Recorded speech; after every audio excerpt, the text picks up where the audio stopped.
Bérangère de Chartres vous demande, Christelle, je ne sais pas ce que c'est que les développés inclinés aident-ils au maintien des seins? C'est quoi un développé incliné? Un développé incliné, c'est un exercice. Il y a le développé couché où en fait on pousse la barre, elle est perpendiculaire, c'est-à-dire vos bras sont perpendiculaires au tronc, et le développé incliné, la barre est un peu plus haute. Ça permet de travailler un petit peu plus haut les pectoraux. Je rappelle que les pectoraux n'ont pas de rapport avec le maintien de la poitrine. Ça permet simplement de remonter un petit peu les pectoraux, et comme le sein est posé sur le pectoral, si vous avez une base qui est un peu solide, ça maintient un peu. Oui, pourquoi pas. Mais c'est pas, voilà. C'est pas ce qui a défilé. Le meilleur moyen de remonter les seins, c'est quand même la chirurgie esthétique. Aussi. Oui, attendez, moi j'ai ne fait que lire le SMS. Aussi. Mais c'est vrai que mais ça la prévention, c'est pas mal. Oui, la prévention, c'est pas mal. Très bien. Merci beaucoup. Aurélia, maintenant, avec des conseils pratiques concernant les cambriolages. Les chiffres du ministère de l'Intérieur sont assez alarmants. Il y aurait en France un cambriolage toutes les 2 minutes et 7 Français sur 10 seraient victimes d'au moins un cambriolage dans sa vie. C'est très désagréable d'être cambriolé. Je ne sais pas si ça vous est arrivé, mais c'est une impression terrible. C'est vrai. Alors, moi, je déteste les discours anxiogènes. Et effectivement, quand on dit que dans 2 minutes, l'un d'entre vous ou d'entre nous sera cambriolé et que peut-être à la fin de l'émission, dans 1 heure, il y aura quand même 17 voitures qui auront été volées, 9 motos. C'est énorme comme chiffre. Et pourtant, il y a des moyens de s'en prémunir. Déjà, la vigilance, bon, ça, tout le monde le sait. Et puis surtout, il y a des nouveaux moyens innovants avec des systèmes d'alarme. Didier, pourvu qu'on vous pique pas votre place d'ici la fin de l'émission, c'est l'essentiel. J'ai mis des cadenas, et puis j'ai une vidéo de télésurveillance, mais je vous l'expliquerai après. En tout cas, il y a des moyens de vigilance à avoir, et surtout des nouveautés qui sont pas forcément chères. Je vous laisse les découvrir. Vous allez assister en direct, oui, c'est moi, à un cambriolage et à un vol de voiture. Et comme première cible, j'ai choisi cette maison cossue de la région lyonnaise. Il y a 3 semaines, à 1h30 du matin, j'entends un bruit sourd, un choc. Et en descendant, je me suis retrouvé nez à nez avec des individus en cagoule. Et donc là, j'ai compris qu'en fait, j'étais pas en sécurité dans ma maison. J'ai cherché donc une solution à mon problème et on m'a recommandé un système que j'ai installé et qui me permet aujourd'hui de sécuriser ma maison tout en pouvant vivre à l'intérieur. L'intérêt de ces capteurs, c'est qu'ils détectent les mouvements avant l'intrusion. L'alarme se déclenche avant même que le cambrioleur pénètre chez vous. Si ce n'est pas dissuasif, ça. Mais là où le système est inédit, c'est que vous pouvez vérifier ce qu'il se passe chez vous à distance. Alors en fait, nous avons développé ce boîtier que nous appelons un décodeur qui se connecte sur le modem Internet de la maison. Grâce à ça, vous allez transformer ce modem Internet en une centrale d'alarme. Lorsque le système est armé et qu'il y a une effraction, vous allez recevoir sur votre téléphone portable un SMS vous prévenant qu'il y a une alerte chez vous. Vous allez pouvoir regarder les images qui sont filmées en instant réel. En cas de cambriolage avéré, il ne vous restera plus qu'à appeler le 17. Je vous appelle parce que je viens de subir une tentative d'effraction et donc j'ai la preuve vidéo qu'on a bien essayé de rentrer dans ma maison, donc j'aurais aimé que vous interveniez assez vite. Mince, j'ai la police aux trousses, il faut absolument que je quitte les lieux au plus vite. La meilleure solution, voler la première voiture venue.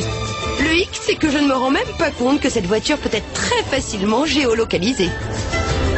Ce système est constitué d'une balise qui détecte le moindre mouvement pour être alerté, prévenu dès que votre bien mobile bouge.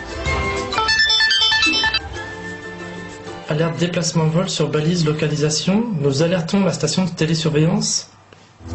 Une fois que la balise a détecté un mouvement suspect de la voiture, une alerte est envoyée par SMS. Il suffit de se connecter sur Internet pour localiser son véhicule. Un plateau de télésurveillance vous appelle pour confirmer s'il s'agit bien d'un vol. Oui, allô? Effectivement. Attendez, je vais vérifier. Vous ne quittez pas un instant? Et si le vol est avéré, c'est vrai, on m'a piqué ma voiture. La plateforme se met en relation avec la police qui n'a plus qu'à intercepter le voleur grâce aux données de la balise.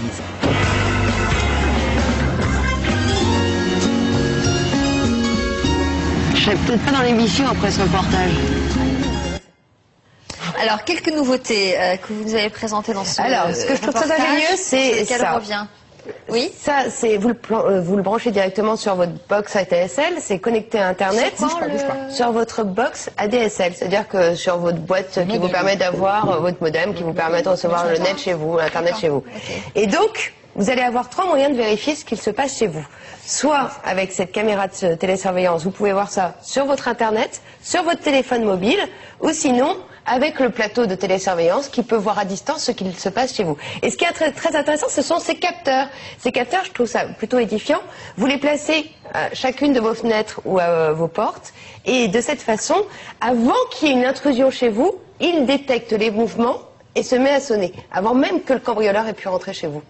Parce et que s'il y a un pigeon qui passe sur le balcon? Alors, l'oscillogramme de ce détecteur est fait de façon à faire la part des choses. Pousse la porte, parce que c'est ça le principe. C'est vrai. Ça me rappelle la chauve-souris de Bigard. Exactement, c'est un peu la même idée. Sauf que l'oscillogramme qui est à l'intérieur, alors je peux pas vous expliquer tout techniquement, c'est qu'il il fait la part des choses entre le pigeon et le gros corbeau méchant qui va rentrer chez vous. Et ce qui est bien, c'est que vous pouvez le mettre sur une porte quand vous dormez avec les fenêtres ouvertes. Exactement. Parce que comme ça, vous pouvez dormir avec les fenêtres ouvertes. Si vous sentez quelqu'un, ça se déclenche. Quelqu'un lourd, ça se déclenche. Vous avez l'air hyper branché, j'ai l'impression que vous êtes très matériel de branché, cambriolage, ça vous- alarme en tout genre. Moi, je cours avec une alarme perso. C'est-à-dire que je vais dans la forêt, je suis assez isolée dans la forêt de Fontainebleau, avec l'escalier belle, ma forêt. Ouais, ça c'est Bref, sûr que ça fait un peu il y a quand isolée. même quelques trucs qui s'y Et- passent de temps et en j'ai- temps. Voilà, il y a forêt de quelques trucs, Fontainebleau, ouais, ouais. malheureusement. Et donc j'ai une petite alarme perso, j'ai un bracelet, et si je me sens agressée ou si je me sens en danger, je tire mon bracelet et ça fait un bruit d'alarme mais tellement fort, plus fort que dans les maisons, c'est intenable. Donc moi évidemment j'ai très mal aux oreilles, voire je peux m'abîmer les oreilles, mais je me ferai pas agresser quoi. Voilà. Ça fait peur. Voilà. Donc ça c'est pas mal Et pour puis les vous femmes êtes qui relié courent, aussi ça. sur votre... Et Donc je vous prends mon êtes portable. prévenu, surtout ne l'embêtez pas pendant qu'elle court, ne vous Non, laissez la pas pendant courir. Voilà. Non, on plaisante avec ça, mais c'est pas drôle du tout, et il vaut mieux prévoir ce genre de choses avant d'aller faire un footing en forêt, Seul surtout pour les celle-là. femmes, c'est un vrai problème et l'alarme, ça peut être pas mal. Alors, il y a les femmes auxquelles les hommes tiennent, et puis aussi à leur deux roues, leur moto, je suis désolée de Ah faire bah, cette attendez, ils tiennent beaucoup transition. plus à l'ordre de roue qu'à leur femme en général. Ou leur voiture. Alors là, pour éviter de se faire braquer sa voiture, il y a cette petite balise que vous cachez dans le vide-poche ou où vous voulez. Vous la mettez dans votre voiture et elle permet d'être géosécurisée. C'est-à-dire que si on part avec votre voiture, vous l'avez vu dans le reportage sur Internet, vous repérez exactement où elle est, et le plateau de télésurveillance appelle, vous fait intervenir la police et vous n'avez rien à faire, et votre voiture est retrouvée. Et ça marche même dans les souterrains, les parkings souterrains, on arrive à détecter. Ce qui est intéressant dans ces produits, c'est qu'ils ne sont pas très chers, et c'est pour ça que je voulais vous en parler. Par exemple, c'est pas combien le truc pour la valise localiser la voiture? La valise, c'est... Alors attendez, je vais vous dire ça c'est tout pas de cher, suite. mais après il faut payer un abonnement Oui, alors de voilà, télésurveillance. vous avez tout compris, Sophie. C'est 279 € plus 9 € par mois de télésurveillance. C'est ça. Voilà. Qu'est-ce que vous faites rire? Est-ce qu'on Merci de me dire que je est-ce qu'on peut mettre ça sur sa femme, par exemple, si on la soupçonne éventuellement d'être adultérine? Alors, c'est je sais pas, vous allez le placer et le cacher dans votre femme. Ah, Je dans vous le sac à laisse main, trouver. dans le sac à main d'une femme, tu mets ça à l'aise, franchement, il n'y a pas de problème. Voilà. Non, moi je pense à une autre utilisation, pas très éloignée, mais On en parlera après. bon bref. Enchaîne. Et alors, Pour les chroniqueuses qui sont pas là à l'heure du déjeuner. par exemple, Voilà, donc grâce à ces outils, vous avez 95% de chances de ne pas vous faire voler. bien. C'est quand même pas mal. bah oui, c'est pas mal du tout. Alexandre, ça vous inspire quoi? Surtout Élodie de Bayonne, effectivement, sur le même thème dont vous parliez, en disant excellent, c'est de la caméra sur son téléphone, surtout si on a un doute sur la fidélité de son mari, donc ça peut servir. Et alors si quelqu'un qui aborde le vrai problème du cambriolage, qui dit tous mes souvenirs ont été volés le jour du cambriolage, le pire c'est que l'assurance a décrété que rien n'avait de valeur.